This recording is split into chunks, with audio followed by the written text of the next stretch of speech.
prophet Yirmeyahu, Jeremiah chapter 44. This word came to Yirmeyahu concerning all the people from Yehuda living in the land of Egypt, in Migdol, Tachpanches, Naph, and the land of Patros. Here is what Adonai Sevaot, the God of Israel, says. You have seen all the disaster I inflicted on Yerushalayim and all the cities of Yehuda. There they are today, ruined, with no one living in them. It came about because of the wicked things they did to make me angry, sacrificing to and serving other gods, whom they did not know, neither they, nor you, nor your ancestors. I had sent you all my servants, the prophets, sent them frequently, with the message, Don't do this horrible thing which I hate. But they neither listened nor obeyed, so as to turn from their wickedness and stopped offering to other gods. Hence my fury and anger were poured out and ignited on the cities of Yehuda and the streets of Yerushalayim, so that they became waste and desolate as they are today. Therefore now Adonai Sevaot, the God of Israel, says this, Why are you committing this great sin against yourselves? The result can only be to cut you off from Yehuda, men, women, children, and babies, so that none of you remain. For you continue provoking me with the products of your own hands, offering to other gods in the land of Egypt, where you have gone to live as aliens. It will lead only to your destruction, becoming an object of curses and reproaches among all the nations of the earth. Have you forgotten the wicked deeds of your ancestors, the wicked deeds of the kings of Yehuda, the wicked deeds of their wives, your own wicked deeds, and the wicked deeds of your wives, which they committed in the land of Yehuda and in the streets of Yerushalayim? To this day they remain unhumbled. They have not been afraid, and they have not lived according to my Torah, or my regulations that I presented to you or your ancestors. Therefore here is what Adonai Sevaot, the God of Israel, says. I will decree disaster for you and destroy all of Yehuda.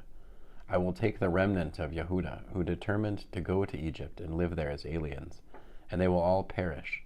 In the land of Egypt they will fall and perish by sword and famine. They will die, from the least to the greatest, by sword and famine, and they will become an object of condemnation, astonishment, cursing, and reproach. Yes, I will punish those living in the land of Egypt, as I punished Yerushalayim, by sword, famine, and plague, so that none of the remnant of Yehuda who went into the land of Egypt to live as aliens will escape or remain, to be able to return to the land of Yehuda. They long to return and live there, but none will return except a few refugees. Then all the men who knew that their wives were offering incense to other gods, along with all the women standing by, a huge crowd, all the people living in Patros in the land of Egypt, answered Yirmeyahu, As for the word you have just spoken to us in the name of Adonai, we will not listen to you. Instead we will certainly continue to fulfill every word our mouths have spoken. We will offer incense to the Queen of Heaven and pour out our drink offerings to her, as we have done, we and our ancestors, our kings and our leaders, in the cities of Yehuda and the streets of Yerushalayim. For then we had plenty of food, everything was fine, we didn't experience anything unpleasant. But since we stopped offering to the Queen of Heaven and pouring out drink offerings to her, we have lacked everything, and we have been destroyed by sword and famine. Then the wives added, Are we the ones who offer incense to the Queen of Heaven? Do we pour out drink offerings to her? And did we make cakes marked with her image for her, and pour out drink offerings to her without our husband's consent? Then Yirmeyahu said to all the people, to the men and the women, and all the people who had answered him back, The incense you offered in the cities of Yehuda and in the streets of Yerushalayim, you, your ancestors, your kings, your leaders, and the people of the land, Adonai kept remembering and taking note of this insult, until Adonai could no longer bear it. So evil and so detestable were your deeds. This is why your land has become a wasteland, an object for astonishment and cursing, uninhabited as it is today. It is because you offered incense, sinned against Adonai, didn't listen to what Adonai said, and didn't live by his Torah, regulations, and instructions, that this disaster has befallen you as it is today. In addition, Yirmeyahu said to all the people, but especially the women, Hear the word of Adonai, all Yehuda who are in the land of Egypt. This is what Adonai Sevaot, the God of Israel, says. You and your wives stated your intentions with your mouths and performed them with your hands. You said, we will certainly fulfill our vows that we made to offer incense to the Queen of Heaven and pour out drink offerings to her.